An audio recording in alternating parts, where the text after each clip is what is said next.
There were more things that I did differently, and so this is sort of like the part 2 of what I did differently for my transfer that worked.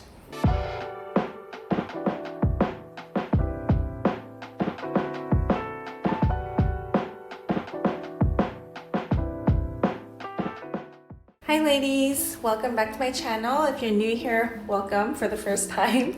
I'm Helen and I started this channel almost 3 years ago now when I was starting my IVF journey abroad in Korea, and I have diminished ovarian reserve, and so I wanted to kind of document my journey of getting multiple rounds of IVF in Korea.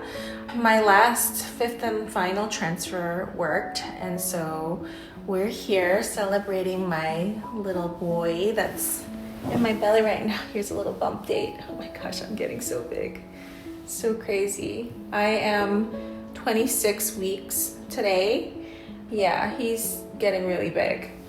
And so these days, even going out to go grocery shopping is a struggle.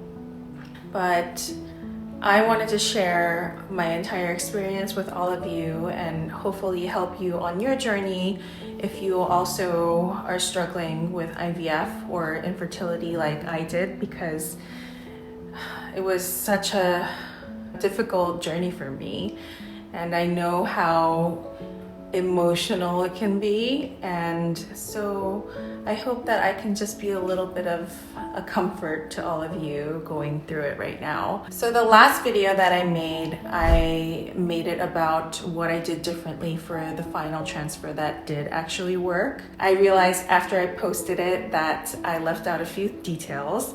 There were more things that I did differently, and so this is sort of like the part 2 of what I did differently for my transfer that worked. Okay, one of the things that I did very differently this time around is I used acupressure. I actually have always had these. These are acupressure pens. It's called Jenison, and I don't think that they sell them in the States, but they sell them in Korea. And they're basically acupressure pens. They're these 2 pen-looking things. And you basically tackle the same pressure points that you would as if you were getting acupuncture. My parents got these for me a long time ago. I use them for like shoulder pain, neck pain, because I have a herniated disc, and it's always helped to bring some pain relief for me. It worked like acupuncture, not as effectively, but I still felt the difference whenever I use this. If there's a pressure point that you're going for, then you would basically place these 2 pens maybe an inch or 2 apart, and then put it gently on top of that pressure point.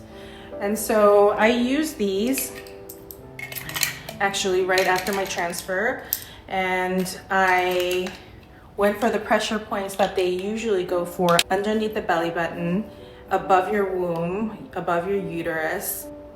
They usually put acupuncture there, but I just did this at home. I didn't feel like going anywhere. Honestly, I was really lazy after my transfer, and I was just like, you know what? This is just gonna have to be enough. The thing about this is that it also kind of opens up on the bottom, so I can just boop, do that. I did this every single day from before the transfer, like a week before the transfer, to a week after the transfer every single day. So I think that it helped me. It helps with blood flow and relaxation and decreasing your cortisol. You know what? If it does that, then I'm sure it helps with implantation as well. Okay, the next thing that I did differently was I got IVIG done. I will put the definition of what that is up here because I can't remember it right now.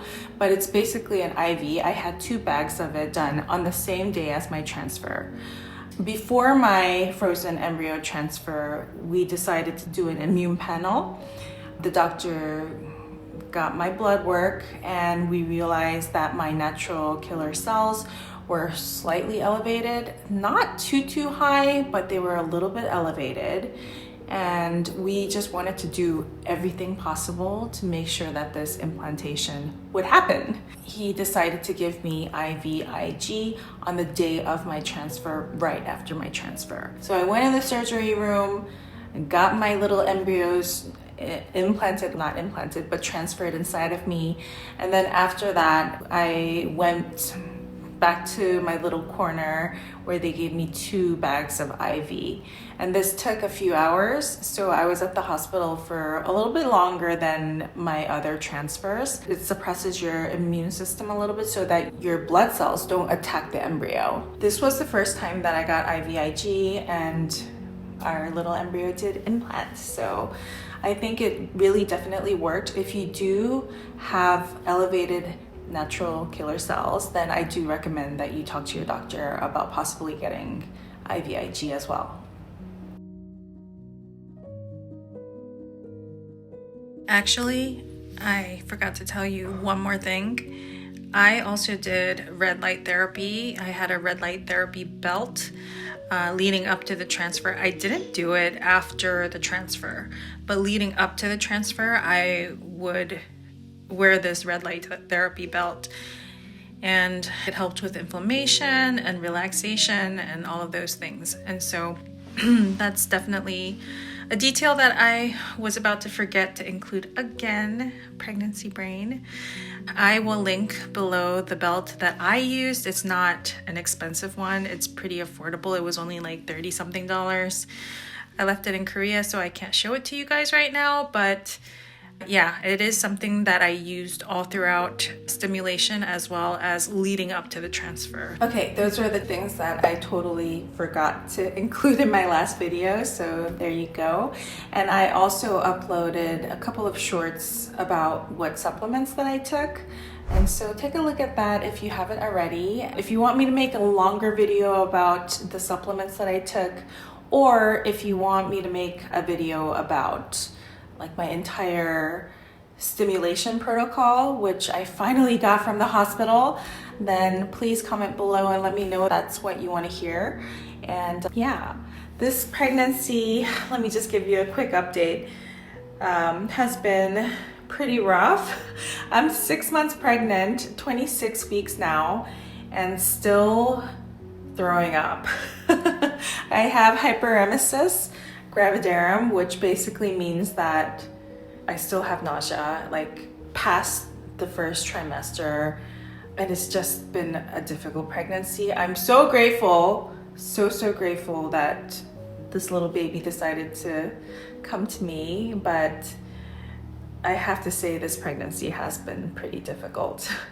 Not as difficult as IVF because I've been through a lot there, but I have been quite sick, so yeah, if I don't upload videos as often, then please forgive me. You know why.